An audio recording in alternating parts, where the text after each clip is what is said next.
Hey everyone, TheShuffleBuffle here. Got a squad builder coming at you. It's about a Liga BBVA 4-2-3-1 squad builder. So first of all, we have Team of the Season Courtois in goals.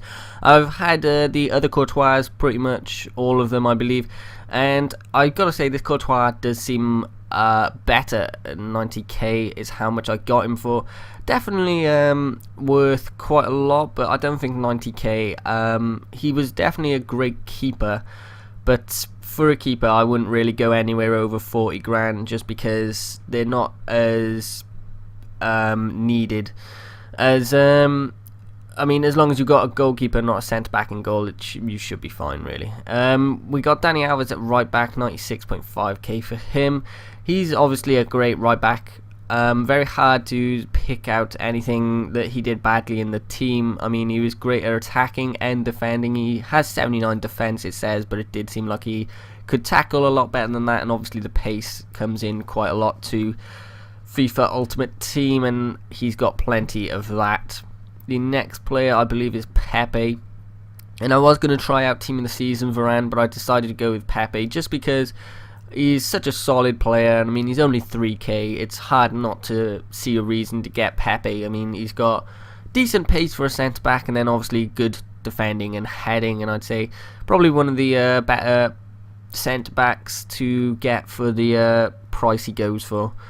Ramos obviously at the left centre back position, 63k for him, and it's hard not to get Ramos when you go for a Liga BBVA team. He is simply faultless. He's got ridiculous pace on him for a centre back, which is 79 pace. Obviously the 88 heading, the 84 defending makes him a rock at the back, and obviously 72 dribbling, 75 passings, decent enough for a centre back.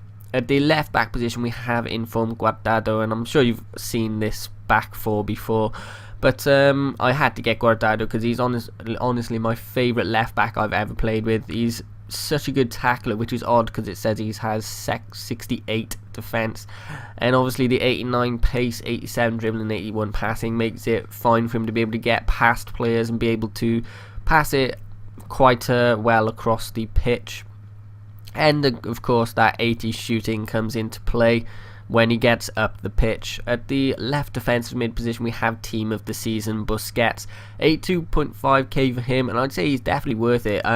He honestly seems like a centre back in the defensive mid position because of his stats. Not only that, but he's an absolutely amazing tackler with that 89 defense. The only thing that let him down was his 62 pace. I mean, his shot did seem a lot better than 66, but his positioning was quite well, so the pace didn't really seem to bother the team much.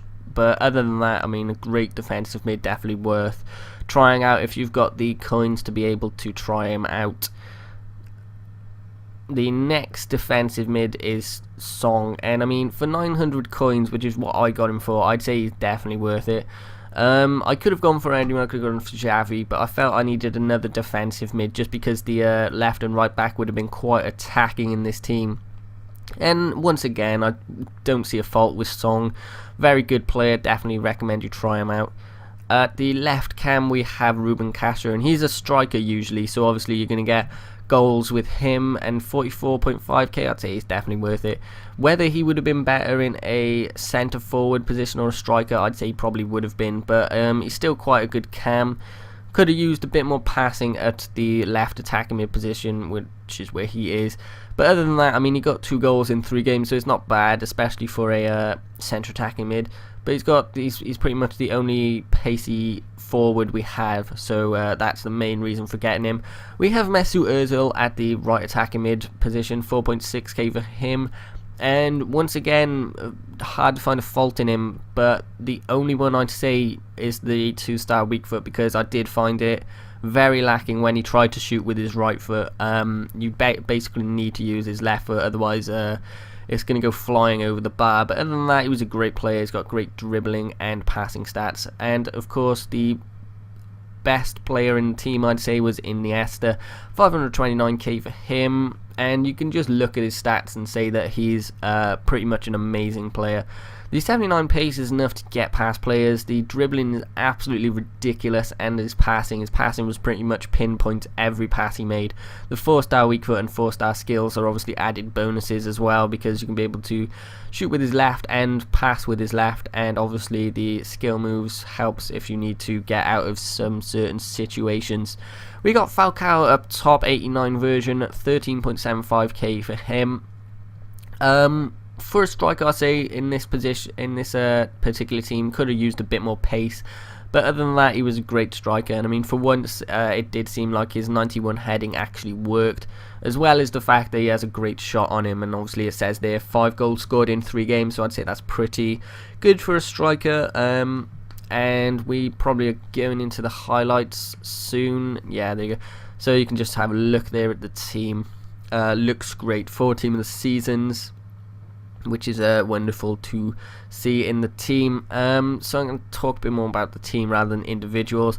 They worked quite well with good passing. Obviously Busquets and Song being able to time their runs quite well.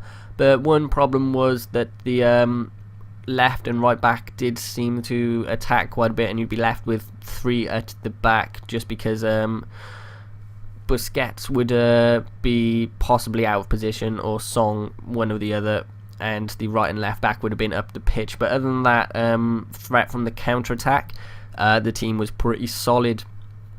Busquets obviously being quite a good player because he could intercept and he could also tackle really well. I think this shows it here, where he just manages to take the ball quite easily there from the player, and then Falcao showing his great shooting, managing to put that right into the top net there. Great shot from him. And the final clip is Ozil, or is it Guardado, putting the ball in, and this is a part of his trick, is his free kick stats. I mean, he managed to put it right on Falcao's head, hard to miss. We are at the end of the episode, so I hope you've all enjoyed. I've been TheShuffleBuffle. Don't forget to like, subscribe, and I'll see you all next time.